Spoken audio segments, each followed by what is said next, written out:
청년 13부의 정재호입니다. 저는 믿지 않는 가정에서 태어나 초등학교 때 교회를 잠깐 다녔었고 그 이후 읽고 살다가 와이프를 만나 계속해서 교회를 가자는 말에 몇 군데 교회를 가셨습니다. 그러나 무엇인지 모르게 가는 교회마다 전혀 마음에 와닿지 않았고 싫기까지 했습니다. 교회를 가지 않던 대신에 주일마다 온 가족이 여행을 다녔었는데 아무런 죄의식도 없었습니다. 그렇게 겁없이 교회를 가지 않고 있다가 와이프가 그동안에 병으로 고생하고 있었던데 더 몸이 안 좋아지자 이젠 더 이상 이렇게 사는 생활엔 한계를 느낀다며 한 교회를 저를 이끌었습니다. 저는 처음에는 그 교회가 제가 가였던 교회들과는 다르게 참 교회로 느껴져서 모든 것에 순종하려 애썼지만 그 교회는 신비주의로 치닫고 있기에 그 교회로 나올 수밖에 없었습니다. 저희는 이제 정말 아무 교회나 갈 수 없다고 작정하고 참 교회를 찾기에 열심을 내었지만 좀처럼 찾아지지가 않았습니다. 저는 사실 그 교회에서 받은 그 큰 상처로 깊은 분노가 있었고 어느 때는 교회 찾는 것에 손을 놓기도 하였습니다. 그렇게 3개월이 지나자 하루는 일을 갔다 온 저에게 와이프는 인사 한마디 교회 찾아 내려며 마구 윽박을 질렀습니다. 그러자 저는 저도 모르게 내년 3월에 참교회를 갈 것이라며 큰 소리를 쳐버렸습니다. 그리고 나서 와이프가 기도하다 소파에서 잠든 모습을 자주 보게 되었고 그때 저는 꼭 참교회를 찾아야겠다며 마음을 듣게 되었습니다. 2월이 되자 저는 큰 소리친 날짜가 다가와 걱정이 되었습니다. 어느 날 뉴욕에 있는 교회 웹사이트를 전부 다 들어다 보기로 하고 찾던 중에 잘 찾아지지가 않아 영적 교회라 한번 타이핑해 봤더니 떠오르는 교회가 있었고 저희가 찾고 있던 교회와 같아 너무 좋아서 와이프에게 찾았다고 소리쳤습니다. 와이프는 맞는 것 같다면서 좋아했지만 금방 뭔가 아닌 것 같다며 제가 잠든 사이에 밤을 새워가며 계속 찾다가 예수복음교회를 찾아내고 그 다음날 퇴근한 저에게 참교회를 찾은 것 같다고 말했습니다. 그러나 저희에게는 너무나 중요한 문제라서 확인 절차가 필요해서 꼼꼼히 웹사이트를 통해 확인하고 곧 확신이 서자 저도 모르게 3월 안에 갈 거라는 큰 소리를 친 그달에 가기로 했습니다. 드디어 저희 가족은 작년 3월 5일에 첫 예배를 드리러 예수복음교회를 가려고 예배 시간 2시간 전에 뉴욕에서 출발했습니다. 4번 도로로 들어서자 저는 와이프에게 그전 교회와 인한 닫혀진 마음이 있어 아무도 모르게 예배만 드리고 나오자고 했고 교회 생활을 천천히 하자고 했습니다. 감사하게도 첫 예배는 은혜스러웠습니다. 하지만 아무도 모르게 썬데이 멤버로 다니려는 계획이 차질이 생겨버렸습니다.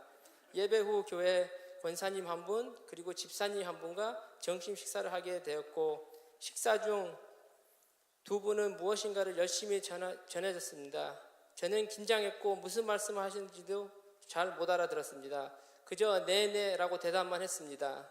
그 질문 중 첫 번째는 돌아오는 주에 부흥회가 있으니 꼭 참석했으면 좋겠다고 했고 두 번째 질문은 그 다음 주에 로고스 성사학원이 시작되니 하면 어떻게냐고 하는 것이었습니다.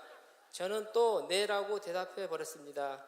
성사학원이 48주간 토요일 8시부터 10시까지라는 걸 아는 순간 어이가 없어 먹던 치킨이 목에 걸렸습니다. 하지만 두 분은 순종을 너무 잘한다며 계속 말씀을 전하였고 식사 후 부흥회 때 보자고 헤어졌습니다. 집으로 가는 길에 와이프는 저에게 주일 예배만 드리고 신앙생활을 천천히 하자고 해서 왜 다 네라고 대답했냐고 묻는 것이었습니다. 저는 예배 닫혀 있었던 마음이 어느새 예배 후에는 저도 모르게 열려 있게 되었고 모든 질문엔 그저 네라고 순종한 게 된 것 같습니다. 할렐루야. 어느 순간 저와 와이프는 이 모든 것을 주님이 미리 예비해 놓으셨음을 깨닫고 너무나 감사했습니다. 그 후 부흥회, 구역 모임, 금요기도, 로고스, 부서 모임 등 교회 스케줄과 관계된 모든 것을 주님께 감사했기 때문에 더욱 하려고 애썼습니다.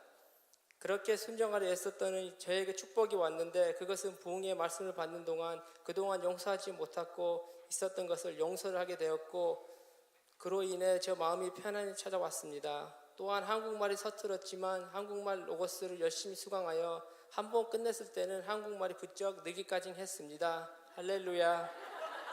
작년 7월 말에는 학위 수양회가 있다고 광고가 나와서 저는 꼭 가야겠다고 생각했지만 한 번도 직장에서 빠져본 적이 없는 저에게 그것은 큰 벽처럼 느껴졌습니다. 하지만 저는 사장님에게 담대히 교회에서 수양회를 가게 되었다고 말했고 곧 바로 미친놈이라고 욕을 먹었습니다. 사장님은 이 바쁜 여름에 이틀씩이나 빠지면 어떻게 되는지 알면서 그런다며 안 좋아했습니다. 감사하게도 몇 시간 후 사장님은 잘 갔다 오라 하는 것이었습니다. 할렐루야. 학위 수양회를 은혜와 감사로 돌아오자 바로 헌신 킥오프가 있었고 이번에는 조금 더 큰 시험이 찾아왔습니다. 8월 말에 3주간 한국을 갈 예정이 되었었고 우리 예수복음께 오기 전 비행기표까지 사놓은 상태였는데 장모님이 아프셨고 환경이 나빠져서 때문이었습니다. 저희는 장모님이 연세가 많으셔서 이번이 마지막으로 뵙게 될 것이라 생각되었고 고민하다가 기도 중 한국을 가는 것은 아무 의미가 없음을 깨달아 한국행을 되돌려 헌신을 드리자고 했고 부족한 모습이지만 저희가 받은 감사를 드렸습니다. 그 후 장모님은 건강도 오히려 매우 좋아지셨습니다. 헌신이 끝나자 우리 교회 분들은 모두 조회 준비를 하였는데 저는 조회 잘 알지를 못하여 꼭 가야만 하는지 갈등이 생겼습니다. 더욱이 조회에 가게 되면 직장은 4일이나 빠져야 하니 저로서는 불가능한 일처럼 보였습니다. 그리고 뉴욕에 살고 있는 저는 12살 된 딸이 4일간이나 혼자 집에 들 수 없었습니다. 하지만 저는 기도를 하였고 구역 식구들도 조회에 가야 한다며 같이 기도를 해주셨습니다. 그리고 나서 저희 누나가 사장인 가게를 그토록 팔려고 했지만 안 팔려서 제 발목을 단단히 붙들었는데 한순간에 팔리게 되었고 한국에서 잠깐 와 계신 저희 어머니가 아이를 돌봐주시기로 약속하시는 것이었습니다. 사실 저희 어머니는 제가 교회 가는 것을 반대하지는 않지만 아이까지 두고 교회에 간다는 호통을 치실 것 같아서 말을 못했습니다. 꼭 가려는 마음이 들어 부탁을 드린 것이었습니다. 그러던 중 어머니의 개인 사정으로 한국을 돌아가야 하니 아이를 못 봐주겠다고 하셔서 이제는 어떻게 하나 했는데 갑자기 저에게 떠오르는 생각이 있었습니다. 어머니의 비자는 한국과 미국을 각각 체류하는 기간이 정해져 있어서 수시로 왔다 갔다 하셔야 하는 번거로움이 있었는데 기간이 안 되어 가시면 가뜩이나 까다로워진 법으로 다음번 미국 돌아오실 할 때 2년짜리 비자를 만들지 않으면 못 오실 수 있다는 문제의 심각성을 알려드렸고 어머니는 그때 놀라시며 그 비자를 받을 때까지 한국에 안 가시고 아이를 돌봐주겠다고 조회를 잘 갔다 오시라는 것이었습니다. 할렐루야. 그리고 저희 어머니가 한 번씩 미국을 방문할 때마다 또한 이번에도 우리 교회로 오시게 하려 했지만 번번이 큰 누나와 작은 누나 방해로 전도를 못하였습니다. 참 아쉬웠지만 계속 기도하고 있습니다. 저는 그렇게 교회에 대해서 잘 알지 못했어도 나름 기도도 하고 기대를 했습니다. 저는 평상시 목소리가 크지 않지만 그때는 예수와를 크게 불렀더니 주님이 응답하시는 것처럼 마음이 편안해졌습니다. 부르는 찬양마다 제 마음이 뜨거워지며 은혜스럽기만 했습니다. 더욱이 나라는 사람이 왜 이 세상에 태어나 왜 이렇게 살고 또 언젠가는 죽는지에 대한 의문에 깨끗이 풀리는 순간이 편안 그 자체였습니다. 또는 세상에서 정신없이 살다가 교회를 가니 마침 천국에 온 것 같기도 하여 집으로 돌아갈 때는 아쉬움까지 남기도 했습니다. 조회 후 교회 스케줄이 계속되었고 성탄절 중 설교 말씀 중에 나에게 제일 소중한 것을 주님께 드려야 한다는 말씀을 받고 그 주 금요기도 때 그만 서원을 했습니다. 그것은 17년간 손에 있던 결혼 반지를 주님께 드리겠다고 한 것이었습니다. 서원은 그렇게 했지만 저는 계속 망설이고 행동으로는 옮기지 못했는데 이유는 와이프가 나를 어떻게 생각할까? 그리고 팔려갔을 때 그들이 남자가 얼마나 못났으면 결혼 반지까지 팔려왔나 하는 눈총을 받을 것이 신경이 쓰였기 때문이었습니다. 성탄절이 거의 다가와서 또 한 번 못 드린 것에 대한 두려움이 꼭 올해 안에는 드리겠다고 서운을 했지만 여전히 망설였고 12월 31일이 되자 벌을 받을지 모른다는 두려움으로 잠이 들었습니다. 새해 아침 1월 1일에 잠을 깨니 와이프는 왼쪽 귀가 안 들린다며 소리를 쳤고 저는 서운한 것을 지키지 않아 그럴 것이라는 생각이 스쳐갔습니다. 하지만 와이프에게는 모른 척 같고 몸살 감기일지 모르니 기도하라고 했습니다. 그러나 와이프의 귀는 한쪽 뇌가 없어진 것 같고 머리가 분대로 꽁꽁 싸맨 것처럼 답답하며 통증도 심해진다고 하고 더욱이 말을 할 때 본인의 목소리도 들리지 않는다고 했고 뇌로도 갈 수 있다는 위험성을 드러하여 저는 증세의 심각성을 느끼기도 되었고 미안한 마음도 들어 금요기도 가는 길에 서운한 사실을 말해 주었습니다. 와이프는 저를 기가 막히시듯 쳐다보았습니다. 왜 함부로 서운을 해서 자신을 이렇게 힘들게 하냐며 화를 냈습니다. 와이프는 귀가 안 들리는 것에 한 달여 동안 본인의 소리가 안 들리고 허공에 말하는 듯하여 말하는 것과 사람들까지 피했고 본인의 목소리가 안 들리니 찬양도 부를 수 없다는 등 괴로움을 보내는 일들이 있기 때문에 화를 내만 했습니다. 그리고는 주님께 서운한 것을 바로 드려야 함을 말하며 본인의 결혼 반지도 같이 드리자고 하여 그 반지들을 팔아 주일에 서원헌금을 드렸습니다. 그리고 나서 그 주 구역 모임에 찬양을 부르는 중 와이프는 자신의 목소리가 들린다며 귀가 나았다고 소리쳤고 더욱이 그날은 와이프가 성경 읽기를 끝낸 날이었습니다. 기뻐했습니다. 할렐루야.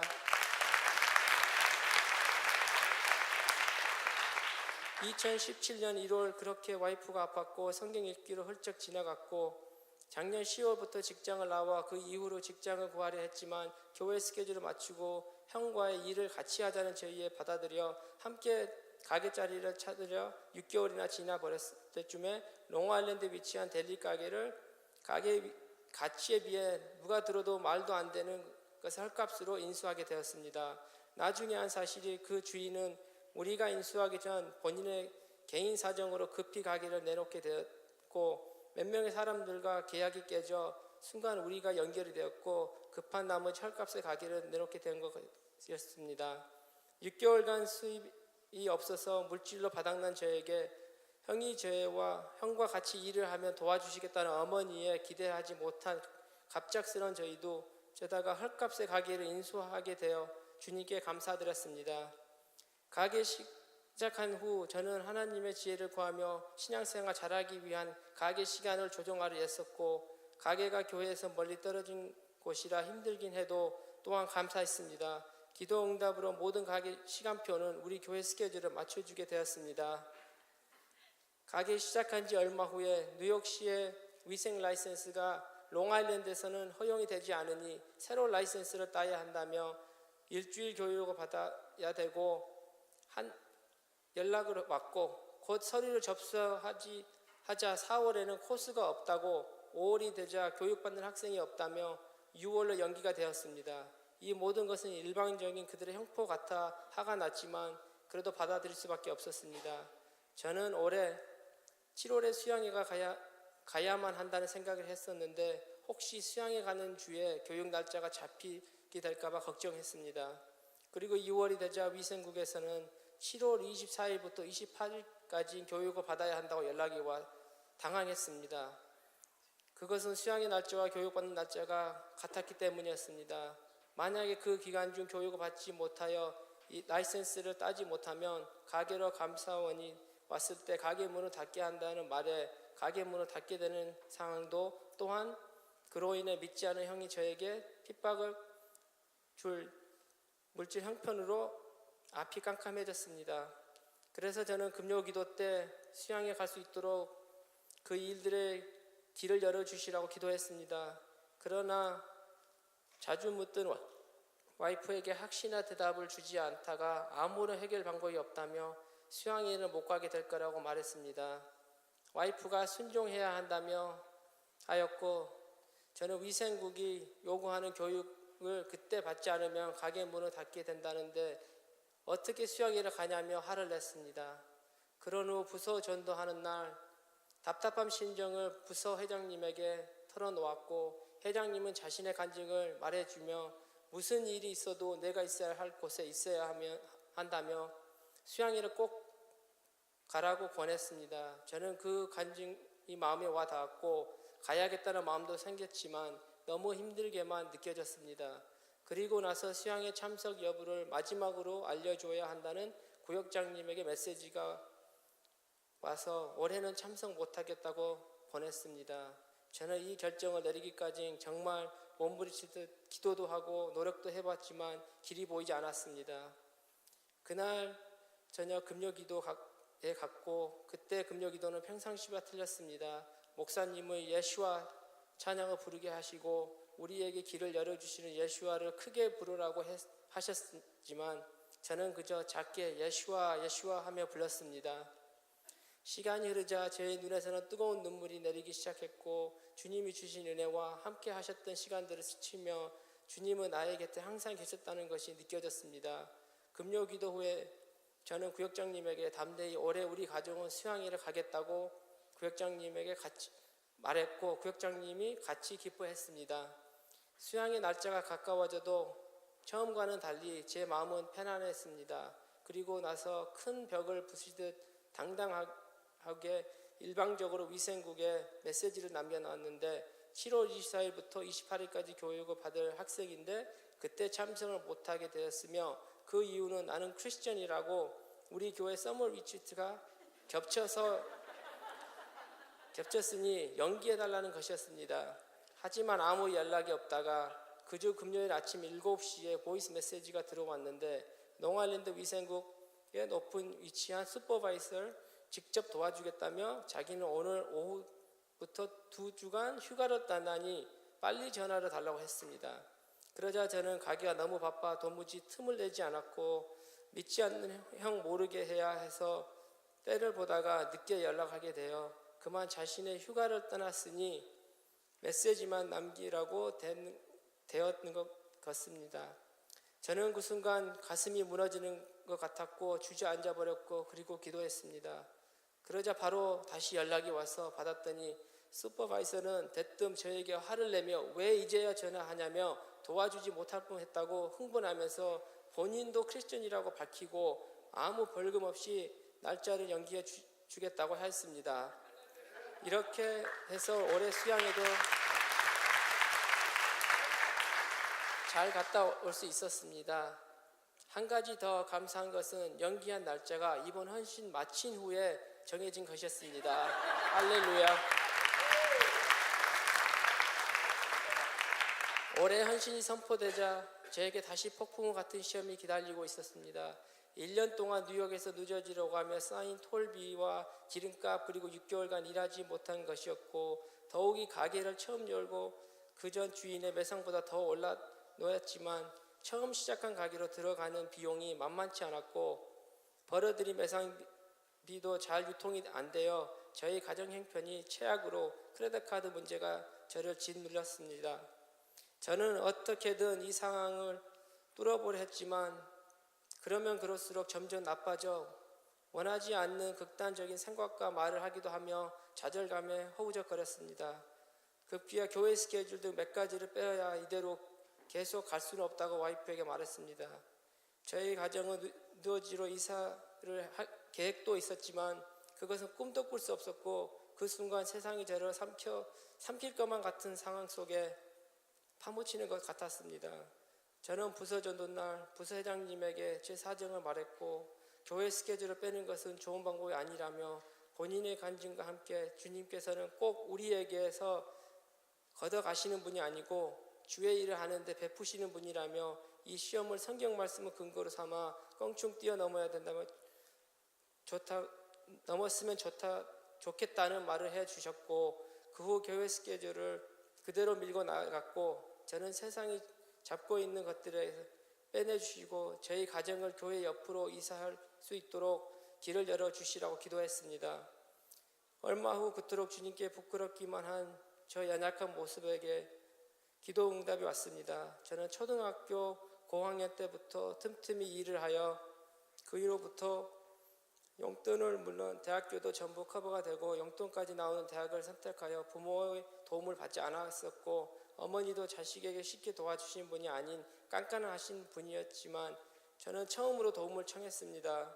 사실 가게 차릴 때도 어머니가 먼저 선뜻 도와주시기 때문에 용기를 낼 수 있었습니다. 그러나 어머니가 깐깐하시는 것을 알기에 그저 조금만 도움을 청하여 크레딧 카드 문제를 잠깐 동안만이라도 버텨보려 했지만 뜻밖의 그 빚을 어머니는 전부를 갚아주시겠다고 것이었습니다. 이렇게 해서 크레딧 카드 빚 문제가 완전히 해결되었으며 톨비와 기름값에 걱정하지 않고 오래 헌신을 드릴 수 있게 되었습니다. 할렐루야. 저는 진리의 말씀을 받으면서도 늘 행함이 부족하며 찔림이 있었는데 저라는 사람이 육으로는 너무나 부지런한데 영으로는 한없이 게으르고 나를 속여 뭉개버리는고는 했습니다. 그런 저 모습은 스스로 위로하며 회개도 잘 나오지 않고 때때로 괴로웠습니다. 저는 이 간증을 준비하면서 연약하고 믿음이 부족한 저의 모습을 더 보았고 앞으로는 정말 진리의 말씀이 이끄시는 대로 가는 저를 변화되기를 간절히 원합니다. 주님께 받은 은혜가 많음에도 저는 때로 전도자가 없이 뭔가 안타깝고 답답하기도 했지만 주님이 우리 전도자시었고 늘 함께 하시는 살아계신 하나님이심을 때마다 깨닫게 해주셨으며 연약하고 부족한 저를 한 걸음 한 걸음 주님께 나아갈 수 있도록 인도해 주셨음을 믿습니다. 진리의 말씀으로 양육해 주시는 목사님이 계시니 감사합니다. 온 교회와 믿음의 선배들에게 감사하고 늘 같이 기도해 주시는 구역 식구들과 부서 식구들에게 감사합니다. 우리 주 예수와 너무 감사하고 이 작은 간증을 주님께 드립니다. 감사합니다.